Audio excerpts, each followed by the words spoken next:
Right, I'll just start in a moment. I think there's one person coming in. Is everything seem okay online, Martina?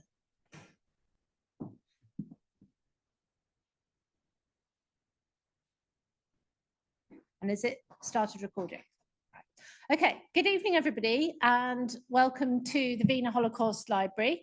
I'm Barbara Warnock from the library, and really delighted to welcome you here to this event about Jane Brooks's fantastic book. And tonight, the event will be chaired by Roxanne, who'll introduce in a moment.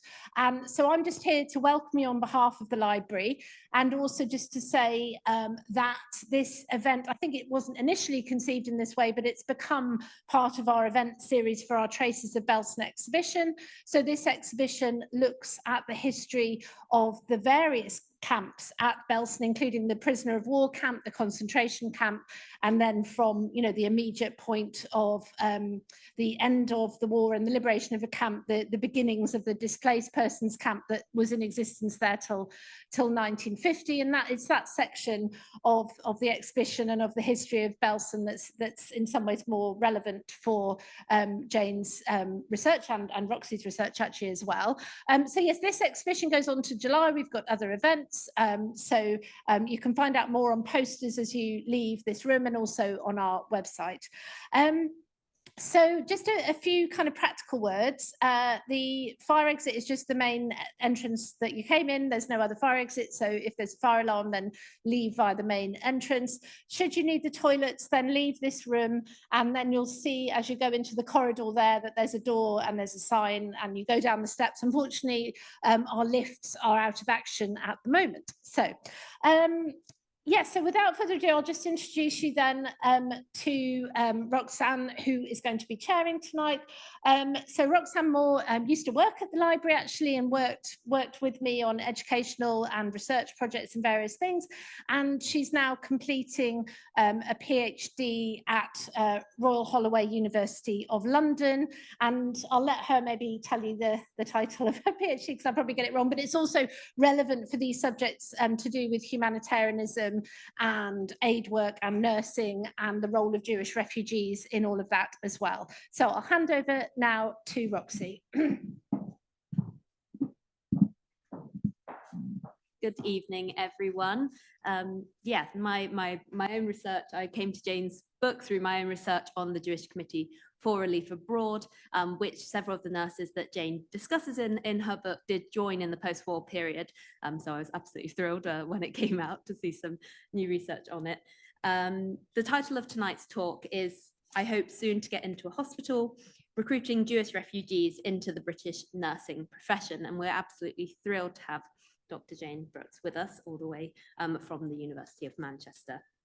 Just to give some idea of the structure of the talk today, Jane will be talking for around 40 minutes or so, and then I'll lead her in conversation for a few minutes on a few questions, but we will then open up the floor to those of you in the room and also to those of you online. So if you do have any questions, please do save them for the end, and we'll get to them then. So without further ado, to introduce Jane, Dr. Jane Brooks is a senior lecturer at the School of Health Sciences at the University of Manchester, and she's the editor of the Nursing History Review. She has been a historian of nursing for many years and is the author of several books and many articles on the topic, including her 2018 monograph, Negotiating Nursing, British Army Sisters and Soldiers in the Second World War. Her talk today draws on her most recent research and most recent book, which is Jewish Refugees and the British Nursing Profession, A Gendered Opportunity, which was published last year by the Manchester University Press. And Jane recently told me is coming out in paperback in January as well. Yes. And it was awarded the Lavinia Dock Prize from the American Association for the History of Nursing following its publication. So over to you, Jane.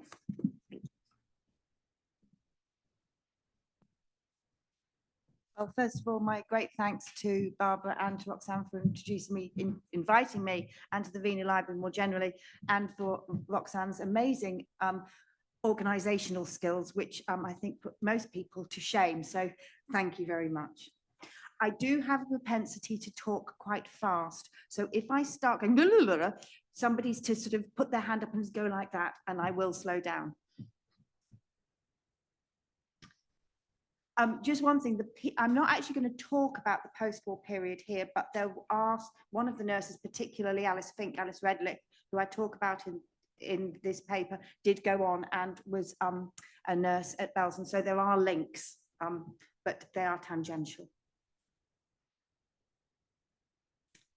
Edith Bowen's parents were arrested on the 5th of May, 1939 and imprisoned. Edith was only 14 years old, her brother Gert, 10. They were supported by other family members until they finally left Germany with the Kindertransport on the 21st of June, 1939. Their mother had previously corresponded with a woman in Northern Ireland who sponsored Edith and Gert to escape.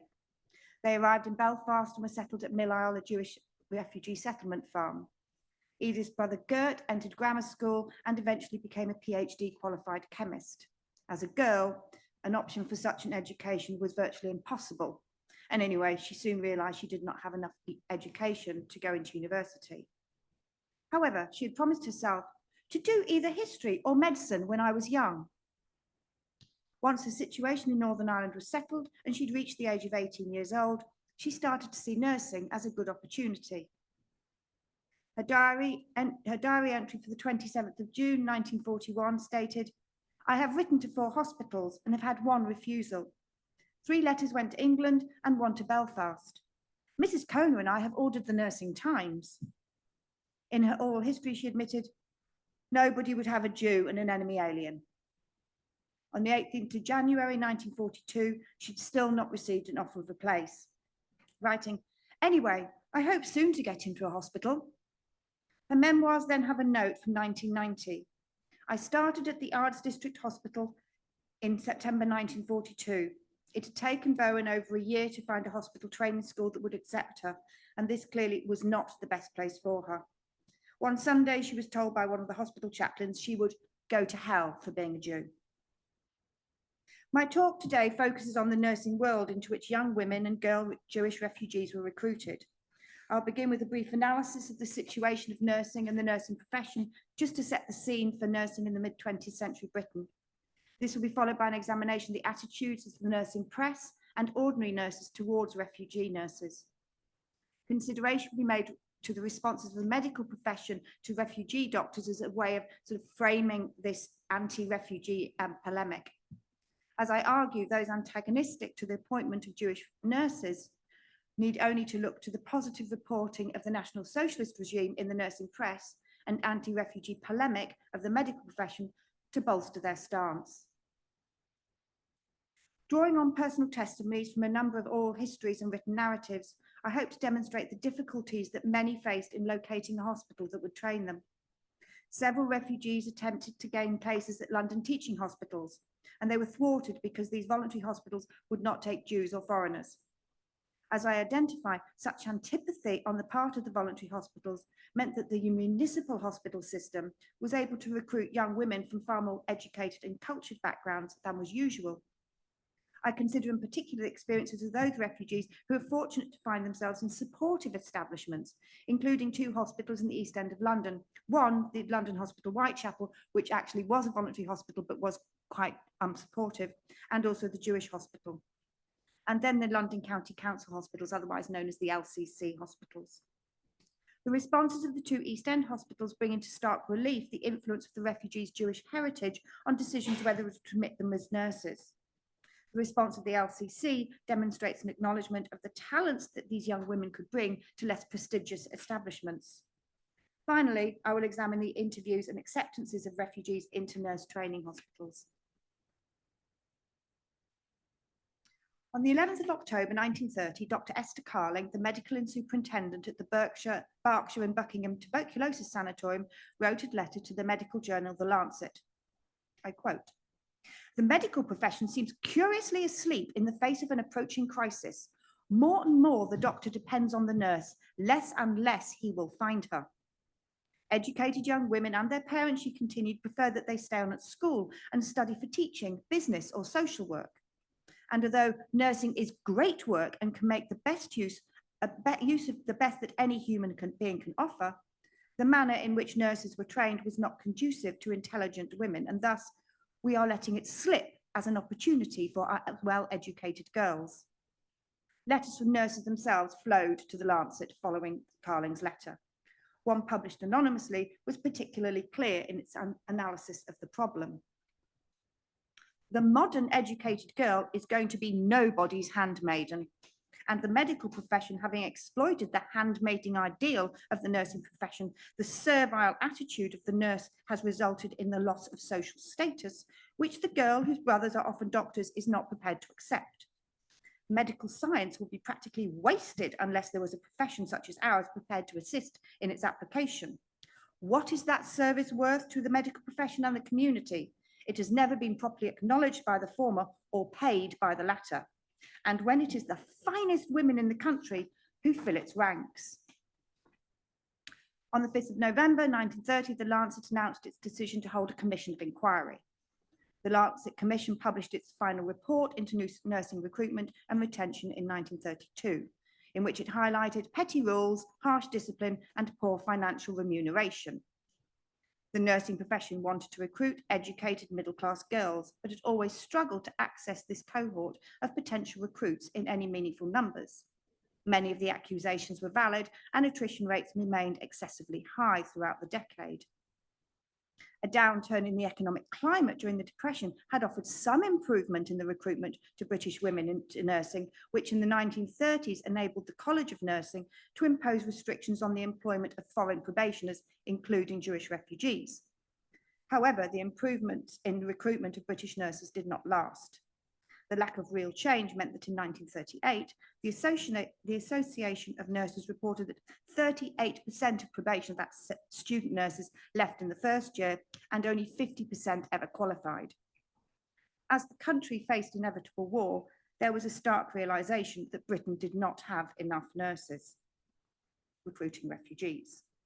By 1938, therefore, the College of Nursing reconsidered its refusal to accept services of foreign women into nursing, and I use this very much, these are the words they use, so please forgive me. In part, this was due to the growing sympathies towards Jewish refugees from Nazi Europe, but there was also a growing universal concern of the severe nursing shortages. However, not all British nurses supported the recruitment of refugees into their profession.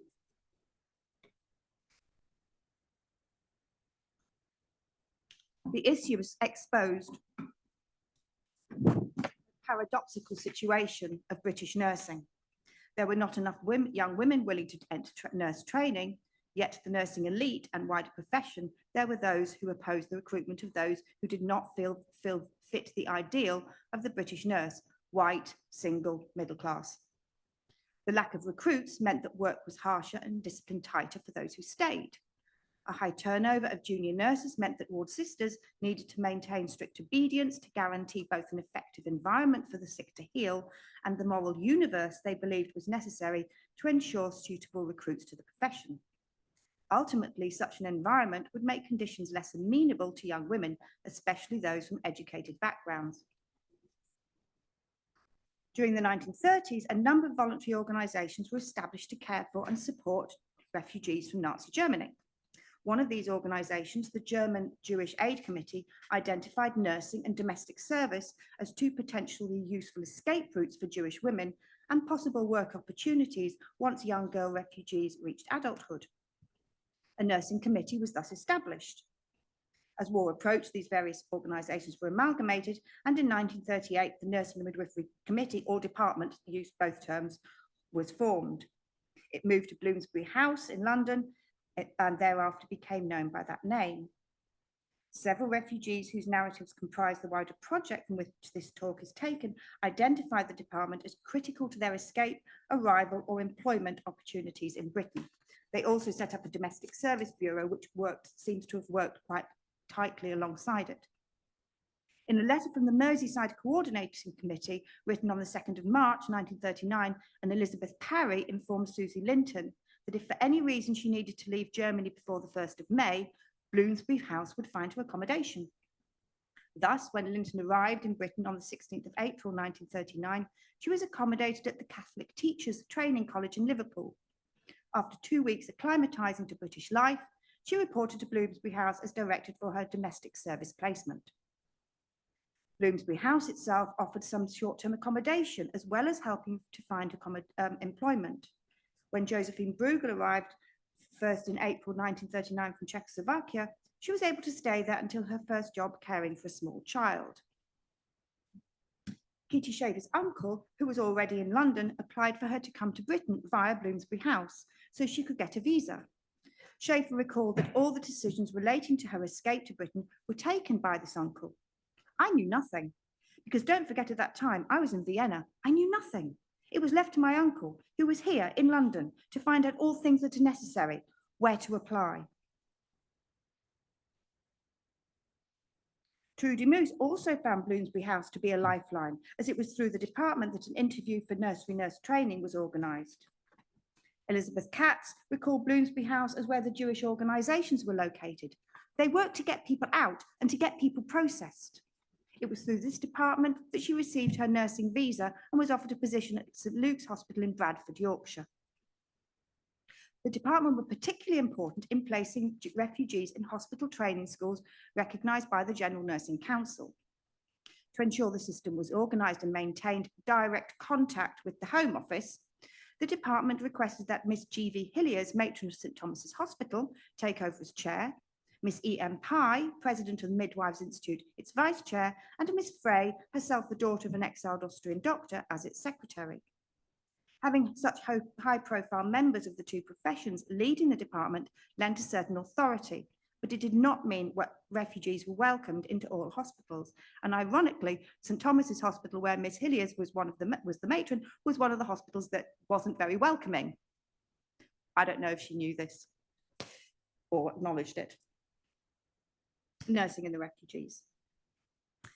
Several of the refugees who comprise this story either wanted to study medicine or were already medical students or doctors. However, apart from teaching and social work, few professions in Britain accepted women with grace. There was only one medical school in London which readily accepted women. Most refugee girls were encouraged into domestic service or nursery nursing. Hospital nursing was considered the most suitable option for the more academic refugees to pursue advanced educational goals. And whilst not all refugees who became nurses were keen on the idea, several did see the opportunity that nursing presented. Aviva Wolf recalled being encouraged into nursing by Dr. Martha Turk, who'd been a paediatrician in Germany. Turk saw nursing as a way to gain professional training and arranged for Wolf to train at the Princess Margaret Rose Hospital in Edinburgh. The crisis in recruitment and retention of nurses made willingness to accept Jewish refugees both a humanitarian act and professional sense. As war loomed ever closer, British nurses clamoured to join up for military service, keen for adventure and to escape the stifling atmosphere of civilian hospitals. The nursing elite and government were only too aware of the impending staffing disaster. As chair of the department, Hilliers published an open letter in the Nursing Times requesting hospitals and nurses in Britain consider the recruitment of refugees. As the journal was associated with the College of Nursing, the Nursing Times would have reached many nurses across the country. All candidates will be officially interviewed abroad in the first place and will be required to furnish certificates of birth and good health in addition to answering very detailed questionnaire.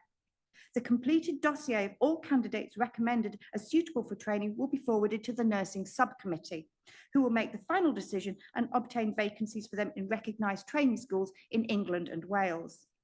These candidates will then be allowed to come to this country to take their full nursing training, with the object of fitting them to take posts abroad.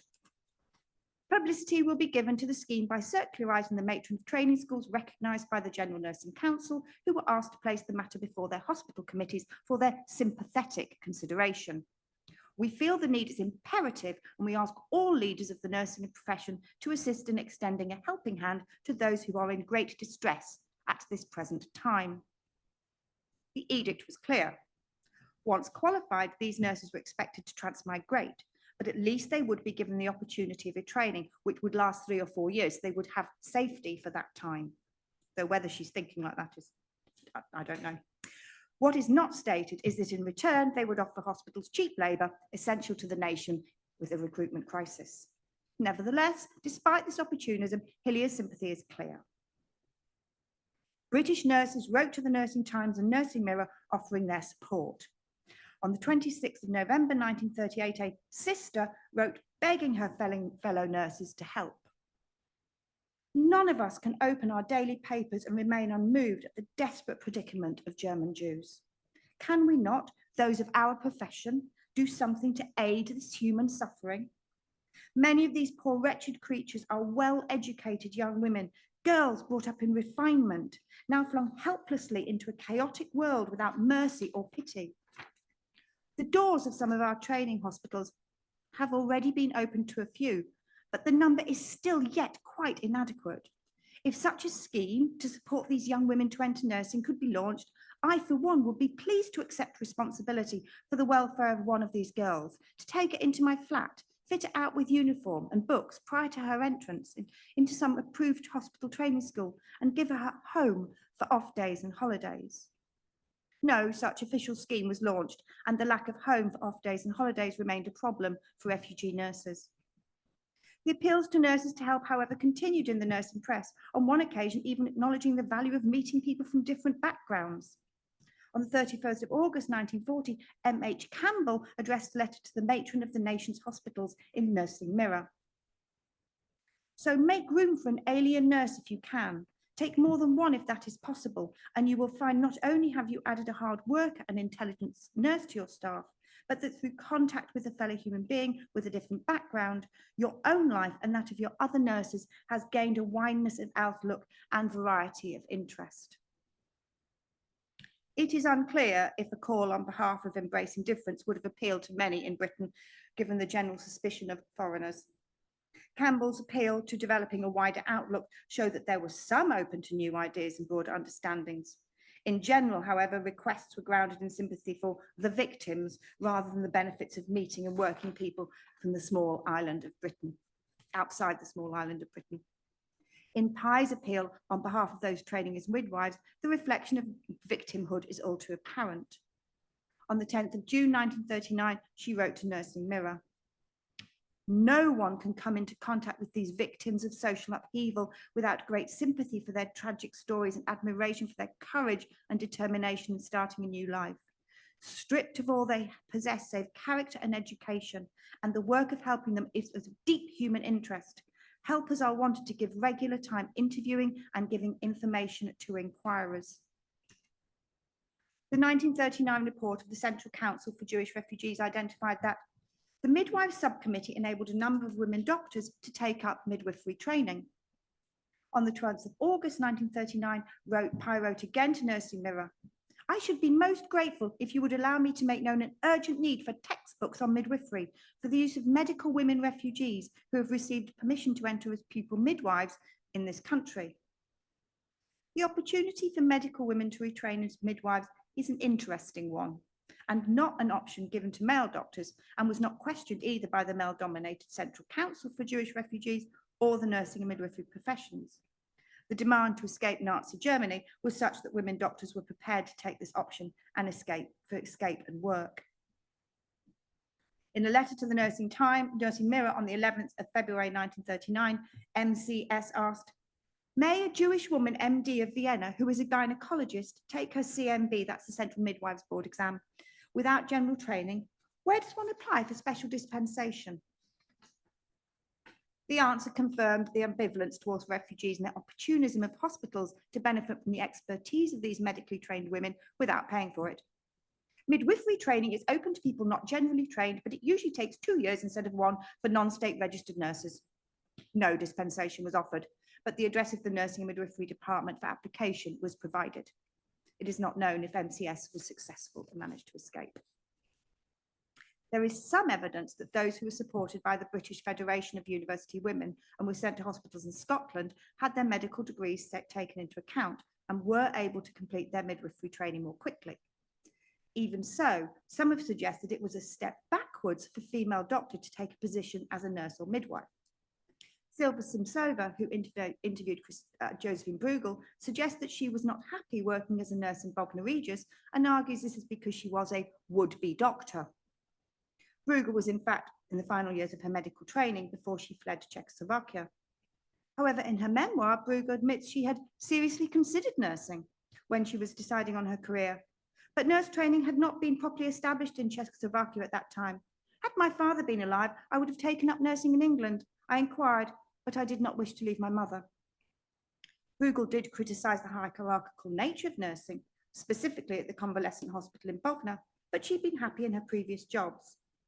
Although she was keen to return to medicine as soon as this was made possible, completing her training at the Medical School for Women at the Royal Free Hospital, she did not appear to view nursing as a poor alternative. However, I'm not trying to argue that Bruegel's enjoyment of nursing vindicates the profession or the government's decision to use nursing and midwifery as suitable professions for women, and particularly in this instance, women doctors desperate to flee Nazi Europe. The profession needed recruits, and refugees, especially those with a background in medicine, were ideal.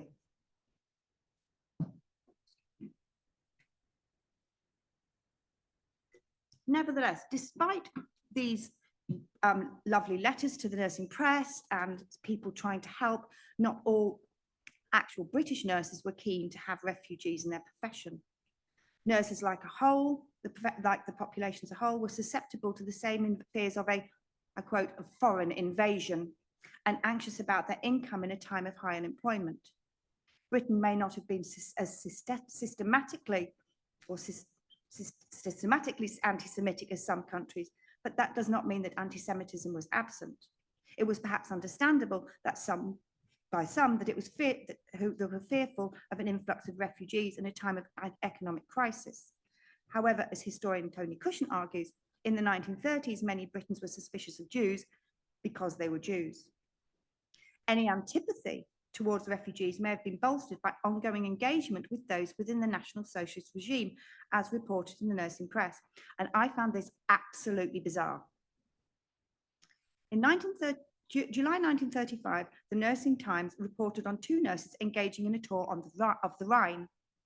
In December, college of Nursing member GMY stated her desire to see what the Germans are really like, and her decision to visit Frau Oberin-Ubler of the Bad Homburg Mutterhaus. I quote, "It was all I could do not to burst out laughing at the way everybody came into the rail carriage and said Heil Hitler to everyone else, but I later found myself unconsciously returning the greeting." Throughout the 1930s, the nursing press not only reported on members of the college who visited Germany, but also Nazi accolade for British nurses. On the 15th of January 1938, Nursing Mirror reported that Herr Hilgenfeld, head of the National Socialist Charitable Organisation, lays stress on the fact that nursing is a vital profession. In August of that year, the same journal reported that Miss Ellis, formerly a theatre sister, received an honour from Hitler himself for nursing German sailors after bombing of their ship. Furthermore, King George gave her permission to wear the medal. The Nursing Times and Nursing Mirror may have been ambiguous in their attitude towards Nazi Germany, but only one letter was explicitly antagonistic towards refugees found in either. It's possible that the expectation that nurses were caring individuals, members of the profession, were circumspect in appearing less than compassionate in the public arena, even if only to their fellow nurses. However, in December 1938, a nurse who signed herself Anglo-Scot argued, "Doctors are safeguarding themselves against an alien invasion by admitting only a certain number of medical men and potential medical students. The same menace may eventually threaten nursing homes. Some hospitals are trying to solve the nursing shortage by admitting refugees. But how will the British probationer relish the fact that key positions in our profession may one day be filled by aliens? There are very few chances of promotions as it is without giving the highest post to Jewesses. Humanity begins at home." The letter received a sharp rebuttal 2 weeks later. L.H. Lewis ended her letter, "Might I simply remind Anglo-Scot, but for the grace of God." Nevertheless, the nursing press's acquiescence to the National Socialist regime could be used to reinforce anti-Jewish refugee polemic. The antipathy by the British medical profession to refugees in their midst further buttressed some nurses' ambivalence to Jewish women joining the profession. The medical profession and refugees. In 1933, Lord Dawson of Penn, President of the Royal College of Surgeons, infamously told the British government that the number of refugee doctors, I quote, could be usefully absorbed or teach us anything could be counted on the fingers of one hand. Unfortunately for the refugees, Lord Dawson was not alone in such anti-German and anti-Jewish ideas. The British Medical Association and the Medical Practitioners Union held similar anti-immigrant views. Throughout the 1930s, both organisations worked to stymie the acceptance of refugees into British medicine. On the 4th of July 1938, representatives of the British Medical Association, the Royal Colleges of Physicians and Surgeons, the University of London, the Society of Apothecaries met with Sir Samuel Hoare, the Home Secretary, and Lord Winterton to discuss the possibility of work for Jewish medical refugees. The decision was taken, I quote, that it would only be possible to admit a limited few, that any such admissions must be the subject of careful selection, and that a committee representing the medical profession should be set up to assist in the selection. The reality that they were asking the profession, who was hostile towards refugees, to decide whether refugees could enter their profession is not something that is dwelt upon. The hostility felt by the profession was more open than in any of their nursing colleagues, with individual doctors vociferous in their antipathy. On the 2nd of April 1938, a Dr. Goodwin wrote to the Lancet cautioning against the recruitment of refugee doctors from continental Europe who would have a decided advantage over our own recently qualified men and women in that they are men of previous experience and practice. 2 weeks later, the Lancet published a wholehearted response from Dr. Lysat, who argued whether lawyers, engineers, civil servants and so forth in this country are welcoming fresh competition in the shape of refugees from Middle Europe, or is ours the only profession encouraging this misplaced philanthropy? The only open letter written by British medics in support of refugee doctors was found in the Nursing Times and not the medical profess. As these doctors were members of the peace campaign, it is likely they did not speak for many of their professional colleagues. Furthermore, they did not ask the medical profession to support Austrian Jewish doctors to work in Britain, but for the profession and public in all countries to stand by members. If the nursing profession looked to medicine to strengthen its resolve against welcoming refugees, the government thought differently. Given the nursing shortages, the government was probably correct to question the anti-refugee stance of the General Nursing Council and College of Nursing. However, there was an element of gender and class bias as well. The government appeared to have accepted the medical profession's concerns about jobs for qualified practitioners, but easily dismissed the nursing profession's similar worries. Nevertheless, despite an apparent willingness to support the recruitment of nurses, but not doctors, the a priori stance of both professions and government was one of suspicion of refugees. Accessing hospital training. Several of the refugees whose narratives form this study described a wish to train at London teaching hospitals and finding their access barred. Hortense Gordon stated, because we weren't allowed to go to voluntary hospitals, and once I'd finished my children's qualification, I applied to go to UCH, but they wouldn't take me because I was a foreigner. Trudy Moose was advised by Miss Crow, the matron at her nursery nurse training institution, to apply to the London hospital, perhaps because she was aware they were sympathetic towards Jews. However, Moose was attracted to King's College Hospital in London, where her cousin Carla was a radiography student, and she submitted her application in 1941. The matron at King's refused to on the grounds of being foreign. There is no discussion as to why a refugee could be a radiographer or not a nurse, and I've never found this out. She was, however, successful in her application to the Royal Free Hospital in London, and her choice was very fortunate as the matron, Miss Elizabeth Cockayne, also accepted another refugee for nurse training and thoughtfully placed them in the same cohort. Marion Parks admitted, the London hospitals would not accept me because of my questionable status as a friendly enemy alien. She eventually trained at the Sutton and Cheam Hospital in Surrey, a municipal hospital where refugees generally had a better welcome. However, this does not appear to be the case for Parks. The senior staff, she said, seemed to have the impression that I started the war for my own amusement. Work-wise, that was often difficult. Tony Kushner argues there were a number of places in which Jews were not welcome in Britain, even Anglo-Jews, and these included public schools, universities and clubs.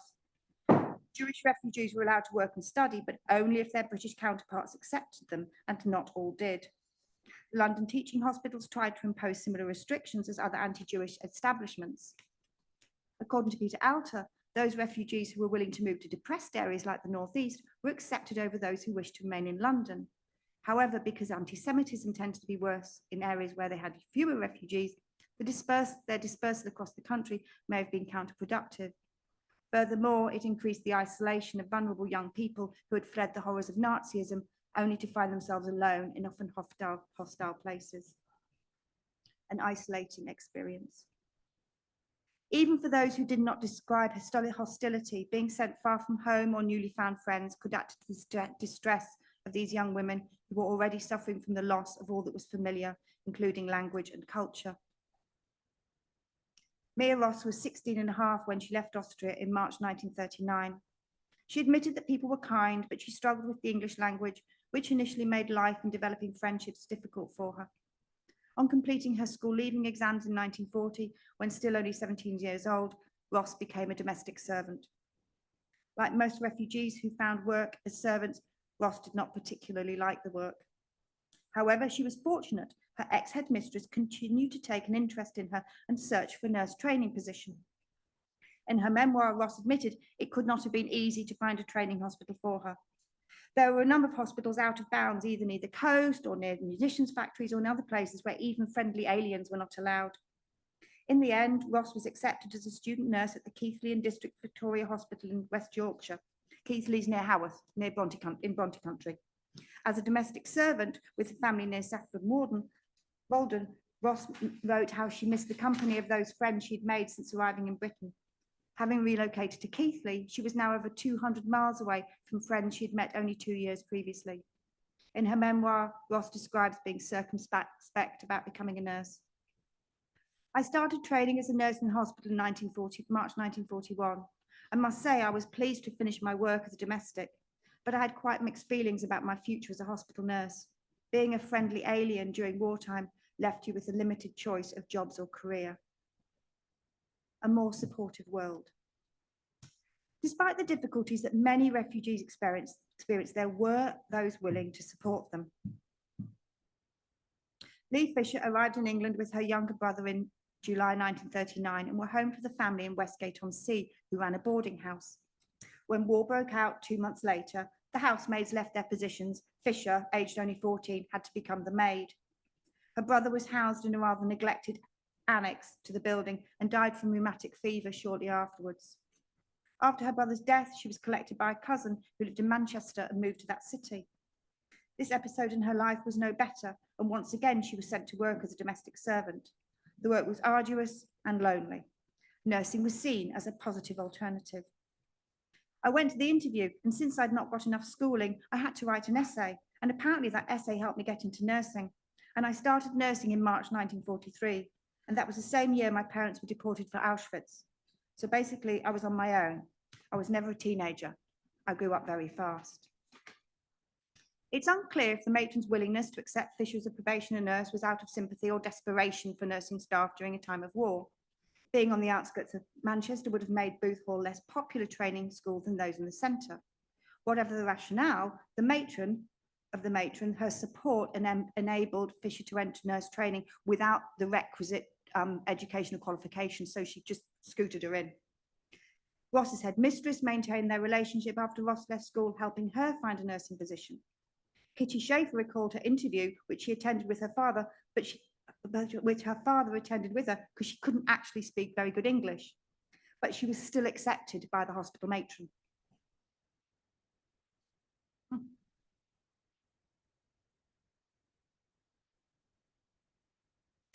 Rosa Sackman was supported to take up nursing by the wife of the minister who rescued her from domestic service. Sackman admitted she was apprehensive and had rather a negative attitude about becoming a nurse. She started on the 3rd of August 1939 and I hated it. After 3 months, Sackman wrote her letter of resignation. Miss Clarkson, the matron, decided that instead of accepting it, she would send Sackman into the children's convalescent home in the country. Sackman recalled, "It was a much freer and easier atmosphere, and I grew up." Charlotte Hoxter arrived in Britain in 1933 or 34. Like several other refugee nurses, she'd originally wanted to enter the medical profession. As this was not possible, after a series of caring jobs, she decided to train as a nurse. Hoxter applied to the London Jewish Hospital, which had been founded in 1919 and was clearly a safe space for Jewish refugees to train in. Hoxter found she loved nursing, and then like most ambitious nurses on qualification, she undertook midwifery training at the British Hospital for Mothers and Babies in Woolwich. This was a most fortunate decision on her part. The father of the matron, Miss Gregory, was Dean of St Paul's and a friend of the Archbishop of Canterbury. It was through the Archbishop that Hoxter's parents were brought out of Germany to Britain in safety. Elizabeth Hockey, who later became the first director of nursing research in the UK and indeed the whole of Europe, applied to the London Whitechapel because it had its own swimming pool. Miss Littleboy, the matron, agreed she would accept Hockey as a probationer if she learned sufficient English in 3 months. So you see, there are these matrons who are just accepting them with like, oh yes, I'll take you if you do this, and really kind of buttressing them, which is I think really important against so much hostility. So I learned English in 3 months and was very proud of myself, you know, because I really worked hard at it and eventually got accepted at the London. The London Hospital's close relationship with East End Jewish community was a likely critical factor in their acceptance of Hockey's status. Even in the very early years of the 20th century, the London Hospital Whitechapel had accommodated Jewish religious practices and accepted Jewish staff. The hospital had cared for the East End Jewish community since its inception in 1741, and according to historian Jerry Black, most requests by the Jewish community were accepted by the hospital. So of the London teaching hospitals, really, the London and the Royal Free were the most welcoming. It was, however, the hospitals of the London County Council, LCC, and to some extent their neighbours in the Middlesex and Surrey County Councils, which led the way in supporting refugees to become nurses. Alice Redlich, Fink, picture, marriage photograph up there on the left, started her training as a children's nurse at the Jewish Hospital in Berlin in 1937. She qualified as a nursery nurse on the 31st of March 1938 and was due to commence her general training in October that year. Fortunately for Fink, she had a cousin in England who managed to find her a place as a general nurse in London. Fink escaped Germany on a nursing visa and began training at the Miller Hospital in Greenwich on the 14th of November 1938, only 5 days after the November pogrom, during which her father was arrested.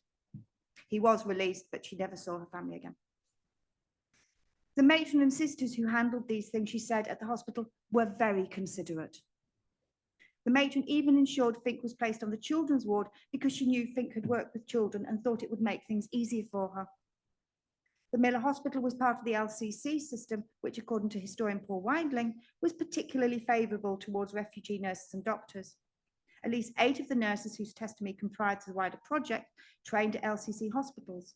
As an organisation, it willingly accepted refugees in numbers not experienced in other establishments, taking 2 refugees at probation hospitals at each of its 37 training schools. Approximately 40% of all public general hospital beds in England and Wales came under the LCC during the 1930s. But the LCC hospitals, with their history in the poor law, suffered the stigma of being somewhat infra dig next to the London teaching hospitals. The employment, therefore, of educated Jewish refugees was likely to be seen as a coup for hospitals that did not usually recruit from the middle classes. Ruth Shire and Heidi Cohen trained at Staines Emergency Hospital with LCC's neighbour, Middlesex County Council provision. In her oral history, Shire recalled how fortunate they were in their matron, Miss Lang, who she said had all the modern ideas. She was in touch with doctors who were very keen on the idea of the SMA, which was then started, the Socialist Medical Association. And so the whole atmosphere of the hospital was one of looking ahead and treating nurses as people who wanted to do vocational work as well as nursing, learning, very keen on education. According to both Shire and Cohen, Lang was particularly keen on refugee nurses, taking about 10 in total, which is a lot for one hospital. Shire maintained that Lang was very clever because she realised that the girls, the refugee girls, all had a fairly decent primary education, and they were all young, of course, and a certain amount of secondary part, so she got a lot of refugees.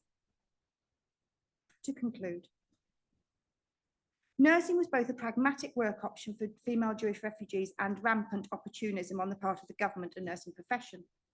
Not all the refugees whose narratives comprise this talk were keen to avail themselves of the opportunity to enter nurse training. The very limited work choices for refugees meant that nursing was certainly a better option than the alternatives, particularly domestic service.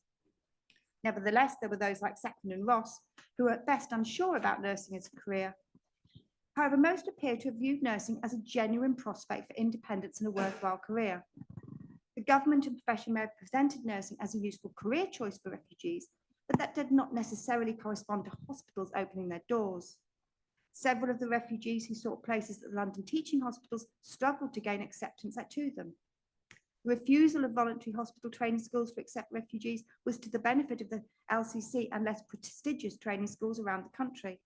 However, not even these hospitals, often desperate recruits, treated all their refugees well, and many struggled to gain places in even the most remote areas of Britain. Furthermore, once the refugee gained her place, the security of the hospital training school was not necessarily guaranteed. For some, accolade from the matron and senior staff were a welcome experience after the chaos of their lives under National Socialism. For others, anti-Semitic and anti-German feelings were never far from the surface. Nevertheless, despite the struggles that many Jewish refugees experienced in Britain at this time, many of the hospitals who accepted refugee nurses into their midst and the senior staff who trained them do seem to have been kindly and supportive and enabled these young women to find a level of security, safety, and a sense of agency and purpose amongst the horrors of war and developing knowledge of what was happening to their loved ones back home. Thank you. Thank you.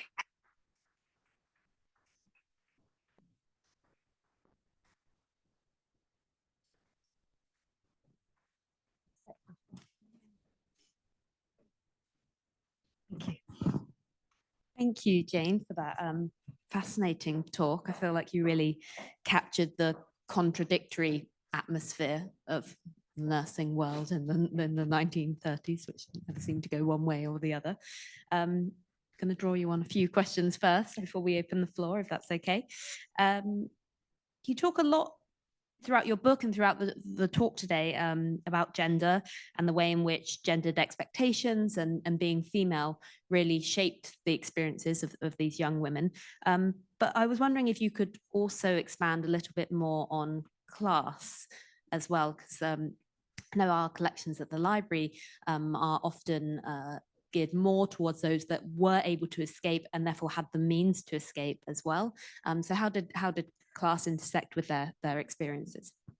For the vast majority of them in every element, because they were the ones who had money behind them, they had connections, they knew people abroad, they probably had family members who'd already gone to live in America or England or somewhere, so they could get out. They had the connections either through business or professions. You know, their fathers might have been doctors or lawyers and gone to conferences around the world. So they had, not only they had the financial wherewithal, but they had the connections to form those relationships.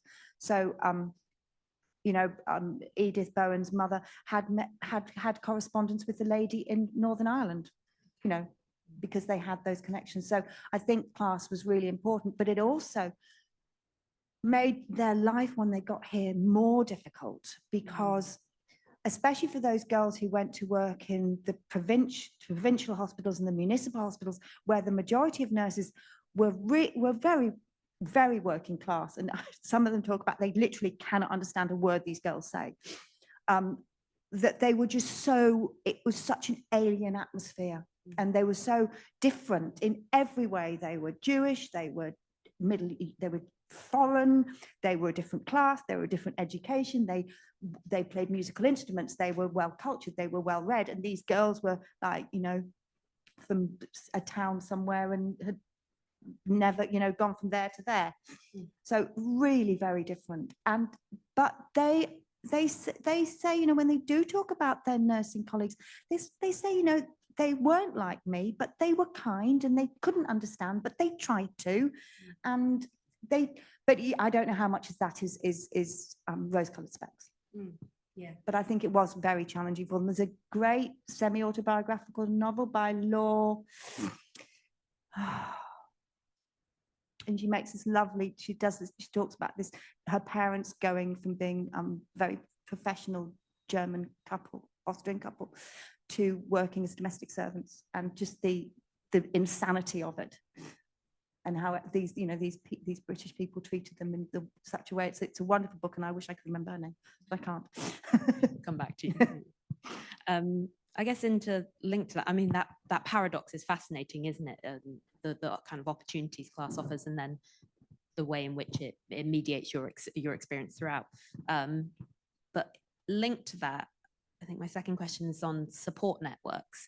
So I think, just own family history of nursing and again, rose tinted glasses. My grandma always talks about, that camaraderie of the nursing unit and living together in the hospital. I wonder if many of the testimonies that you've kind of come across talk about that. I'm thinking especially when they start to receive news or not receive news from their families in Europe, how difficult was that? And then also how did that intersect with those alien attitudes as well, that people felt that they were so different? I think I would like, so some of them talk about being in the nurses home and actually making a set of friends, and it does become like a new family to them. And these girls don't understand them, but they try to, and they do things together. But then you also get some really, really tragic stories. So Edith Byrne, when she's training at the Ards, the Ards Hospital. It's a hospital full of Catholics with one Protestant nurse. And the Protestant nurse makes friends with her. And she says, why don't you come and visit my grandmother with me? I'm going to go and visit her. So they go. And then she says, but you'll have to, and they arrive at the door. And she says, oh, you can't come in because my grandmother won't let a Jew in the house. So you'll have to wait there. And then she invites Edith to her wedding. And Edith's ready. And 3 days later, 3 days before the wedding, she says, oh, you can't come because my parents don't want you there. So, and when she finds out her parents have been murdered, the matron says, no, she bursts out crying. And the matron says, no English girl would behave like that. She gave her a shot of morphine, sent her to bed. So, these are the stories that stick in my head. And you can imagine, I'm reading this the first time, I'm like, what? You can't, how do people behave? But then you also get stories. So there's a lovely one of a nurse who trained at Marylebone, and she falls asleep in the bath, and the bath overflows in the nurse's home. And one of the home sisters comes and helps her mop the floor. She says, oh, I'll help you, sweetheart. And she comes and she helps her mop the floor. And, this is the sort of thing that most nurses would be hanged, run and quartered for. No, they made a mess. But she doesn't mention it. She just comes, helps her mop up, and then just sends her off. So you kind of get snippets of kindliness and snippets of just unbelievable cruelty. And it's difficult. I guess they're the things they write about. So what happens in the middle is probably, yeah. We talked about this a bit at the start, but the examples that you've discussed today are all women, and the profession obviously continues to be dominated by women today, although less so. But that obviously plays into kind of gendered expectations of caregivers. It led me to wonder about male refugee nurses. Were there any? Could you talk a bit more about kind of male nurses? Were they in Britain generally at that time? So there were men in nursing, but very few. Certainly in general nursing. In psychiatric nursing, there were quite a lot because it was quite custodial. There were very few. Most hospitals would not accept men into training. There were some, but very few. At the end of the war, men who had been orderlies with the RAMC were given special dispensation and shortened courses to train as registered nurses. So you start to get nurses in the male nurses in the 1940s post-war. But it wasn't until the 1960s late 60s, they're accepted into the Royal College of Nursing. So men are still, they're kept at arm's length. I've only ever found reference to one refugee male nurse, and that was in the International Council of Nursing archives at the University of Pennsylvania. And they've got an archive of refugee nurses from 1945 to 69, from a range of wars and right across the globe. And there is a mention of a male nurse, which I did make a note of, but I'm not sure if he was nursing before the war or he perhaps did some care work in a camp and then became a nurse. His story's slightly odd, but he's the only one I've ever found, and I'm not sure he was actually a nurse. So no, Yeah, I think is the answer. Yeah, it's interesting because it struck me in my work on kind of post-war aid workers how many of them are male, even though that there is still a gendered expectation of kind of relief workers in a similar way to nurses, that they would be kind of female. But yeah, lots of them were male, but not registered nurses, of course. But they often say that they've taken some nursing training, by which I think they've often got the St. John's first aid certificate and stuff, but not actually state registered nurses. There's a couple more. You were talking there in your conclusion about it being a pragmatic choice for these nurses and an opportunity to escape persecution in Nazi Germany. But I was wondering also how many wanted to be nurses? That's a really interesting question. Some of them did. Some of them, occasionally, there's one or two who said they wanted to be a nurse from childhood. One woman I interviewed, her brother was a doctor, and she really thought she was going to be the next Florence Nightingale. The vast majority of them, nursing didn't enter. So there's a woman called Charlotte Kratz, who was one of the pioneer nurses at the University of Manchester, which was one of the first departments of nursing in the university departments. And she, in her oral history, she says that in Germany, nursing was a non-job. It just, girls might have been nursery nurses or children's nurses, but it wasn't seen in the same way that it was in this country or in the States. A lot of them wanted to be doctors or were medical students or had planned to go to medical school. But once they got here, they were refugee, they were women, they had no money. And so nursing became the thing to do. And this is Hortense Gordon's, she wanted to be a doctor.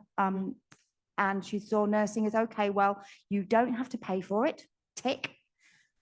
You get somewhere to live, tick. You get a professional qualification. It might not be well paid, but you get a qualification that is useful then forever. And you get somewhere to live, and you get fed, and you get a uniform, so you've got clothes. It ticked a lot of, and it gave them a home. So it ticked a lot of boxes. So, and most of them did actually, most of the women I interviewed stayed in nursing in one way or another. A couple didn't, but most of them saw it as a good decision. And a decision that they had agency over. Yes, and that once and they might have not had agency when they went into it because it was that or domestic service, but once they were in it, they actually, and they qualified, then they had agency to decide what they were going to do next. And they said, well, I'm going to go and do this, I'm going to go and do this course, I'm going to stay in nursing, I'm going to go and work here. So yes, it gave them agency. Yeah, I guess. And then finally, did many of them return home after the war? No. Lots of most. Pardon? There was no home. Yes, for most of them there was no home. Couple had gone back since. So Elizabeth Hockey, when she was at Edinburgh, she did go back to Austria and she did talks in Austria. Of course, Eva Minden and Alice Fink went back and supported the displaced persons at Belsen. But most of them didn't, and some of them would never speak German. And some of the one woman who her alarm clock, whose interview I think is in the United States Holocaust Memorial Museum. She wouldn't ever fly. She would never fly into Frankfurt again. She said I can't, because she'd fled Frankfurt Jewish Hospital. And been there during the pogrom, the November pogrom, and she couldn't go, and that was it. And I said most of them wouldn't speak. Some of them wouldn't speak German. Some did. But.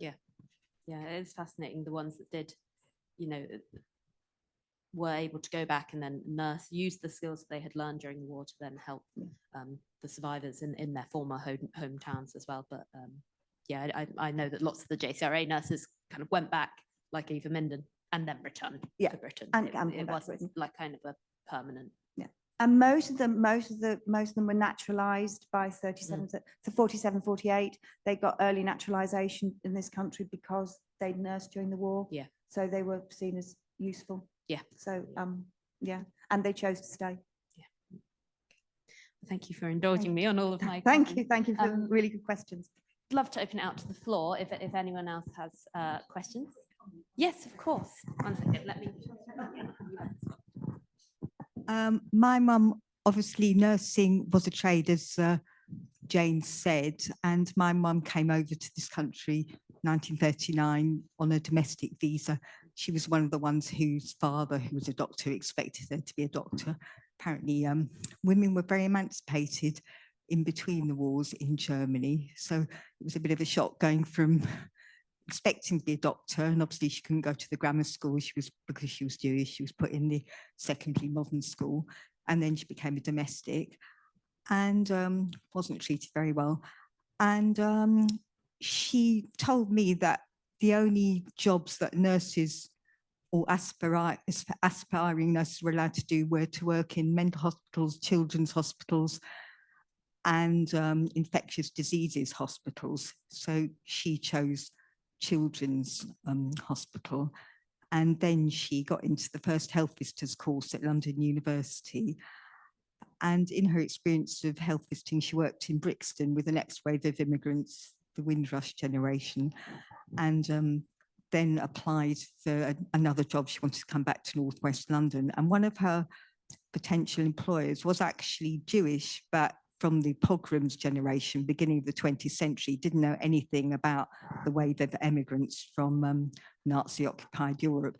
And he said, oh, why don't you go back home, basically? Why don't you go back where you came from, in other words, which was incredibly hurtful. And there was a lot of anti-Semitism as well that my mum experienced as a health visitor.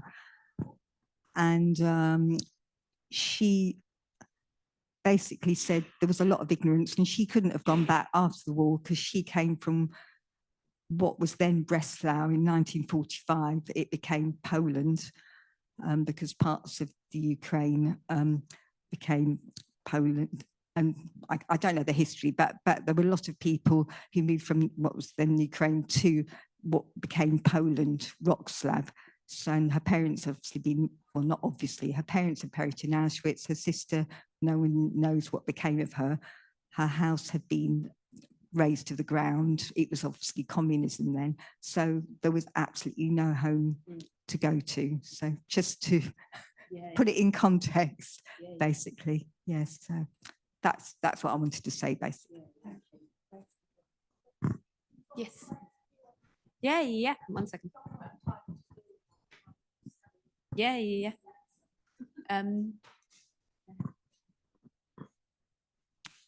There is a question from Carol asking, have you used the alien tribunals cards to find examples of those taken into nursing from various professions?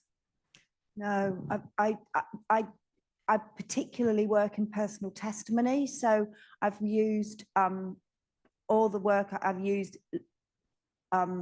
letters, oral histories, information that families have sent me, memoirs, and those sorts of things. But they sound really interesting resource. So, and then Catherine is asking, in case you possibly know, like, why not more refugees nurses have trained at the Jewish hospital in the East End? some of them did. I mean, one of the things I took out because it was too long was there's this letter goes into the Jewish Chronicle in the 1940s. Like, it's not dated. It's actually in the archives at the in Tower Hamlets, but there's no date on it. It's really annoying.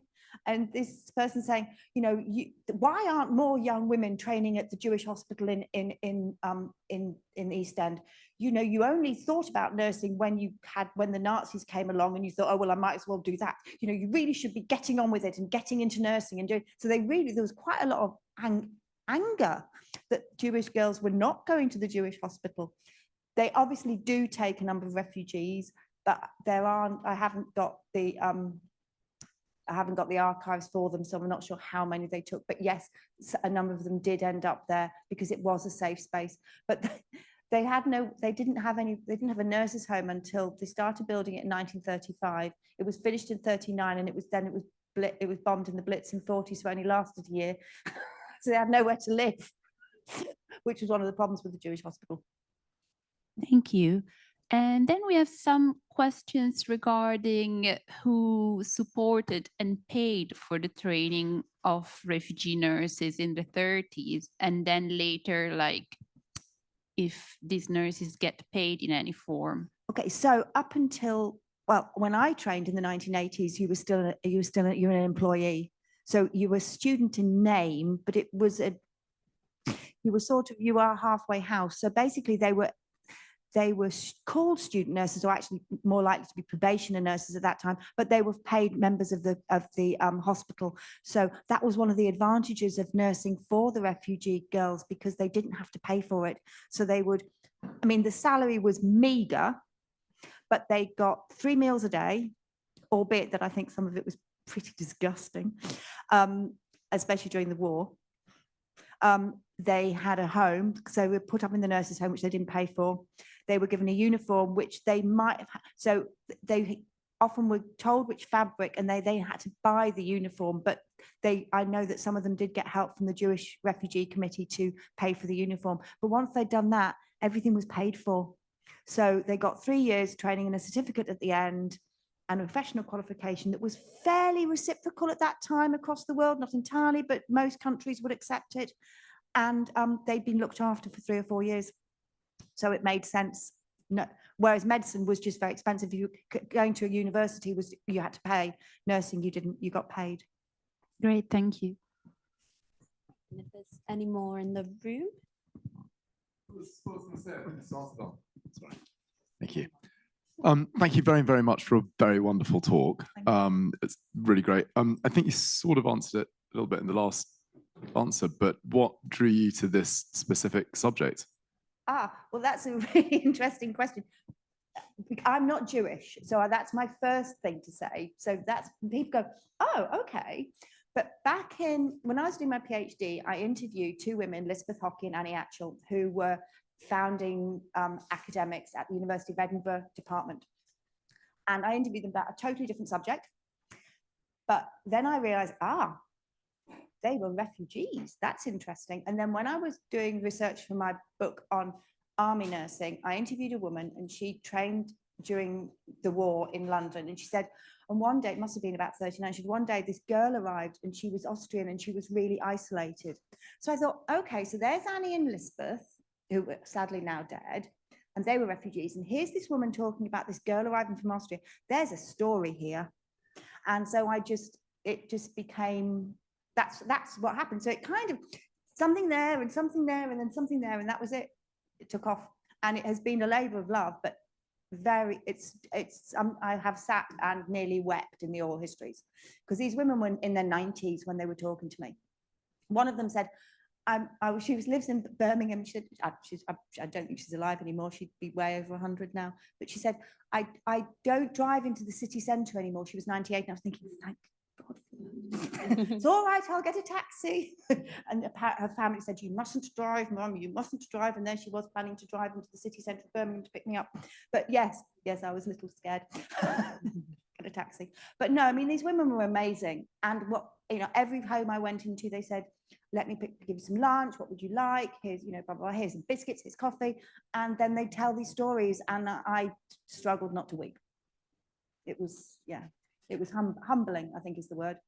Humbling. Any more from the room? Yeah. Really wonderful talk. I really, really enjoyed it. And I'm going to be a little bit greedy and ask you 2 questions, if that's all right. Sorry. You'll have to do them separately, because I've got an old lady brain, so I've forgot the first one by the time I got to the second one. That's perfect. Just off the back of the last question, really, I'm fascinated to understand how do you find these people with these incredible stories?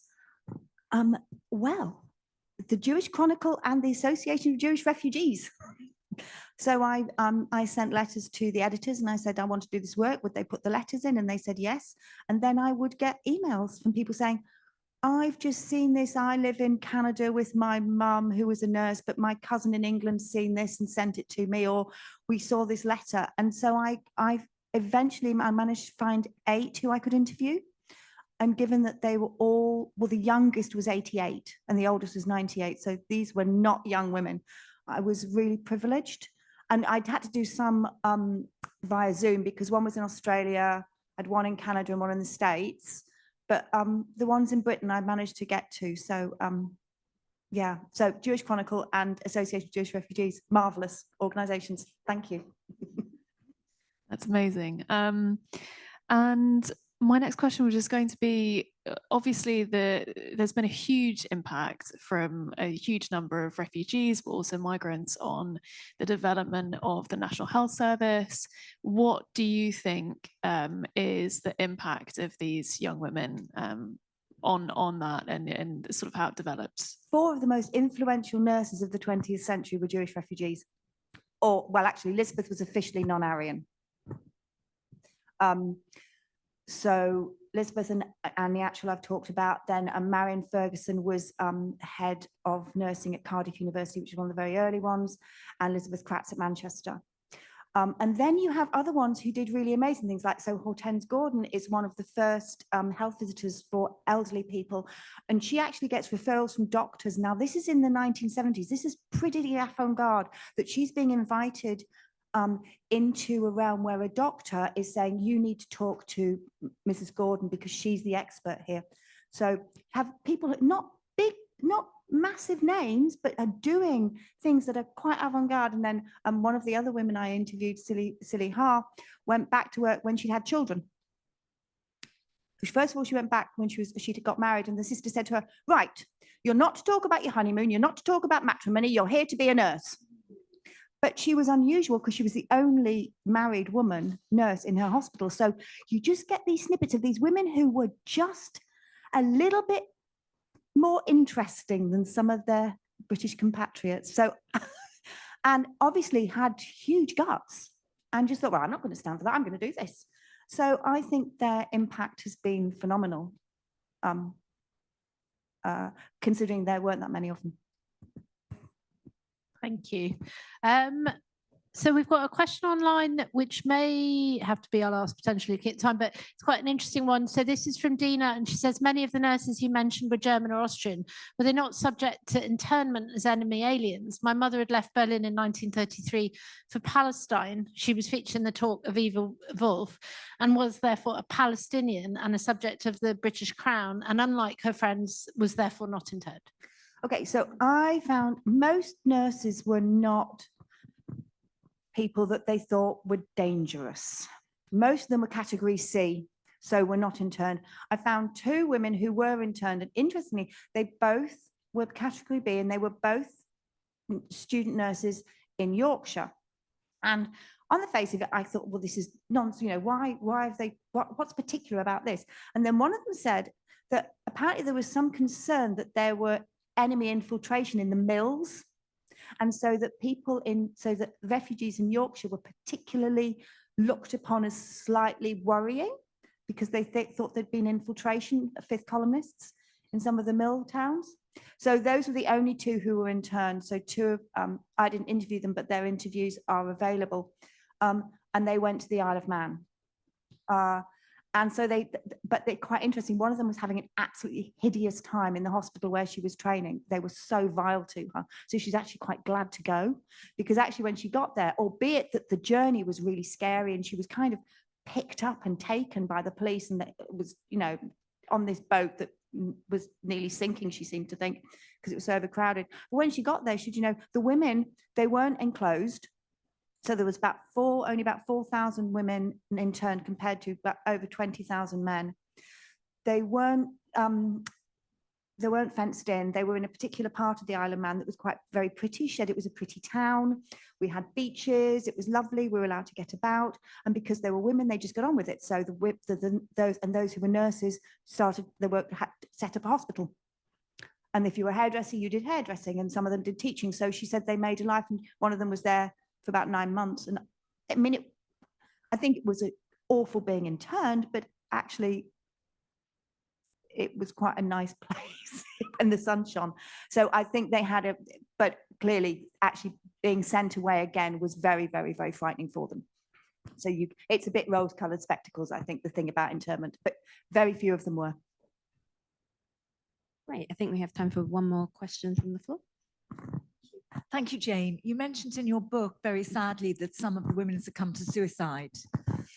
If you could speak a little bit about that. Well, the only one who I know of who succumbed to suicide particularly was a girl called Ruth, who was the other girl in the cohort at the Royal Free.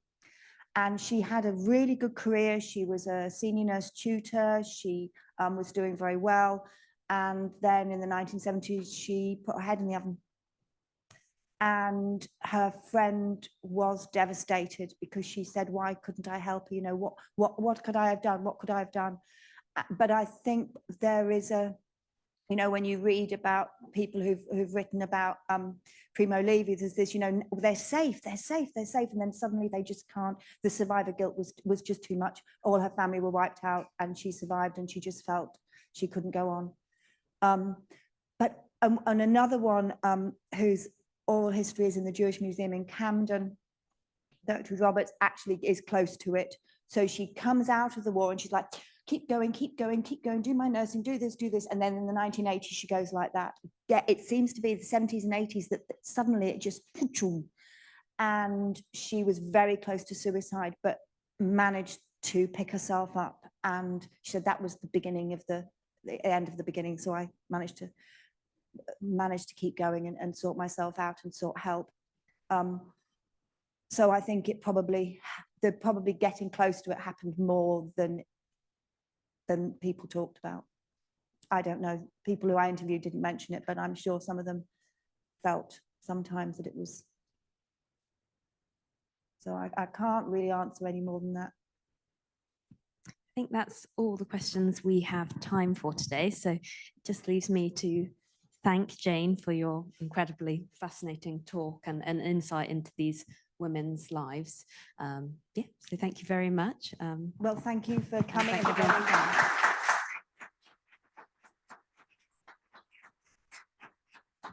It's been a real honour to come here and talk, so thank you. And thank you for everybody for organising. Jewish Museum in Camden closed down about a year ago. There's no Jewish Museum in London now. Apart from just a few things online. Yeah, just today. I know.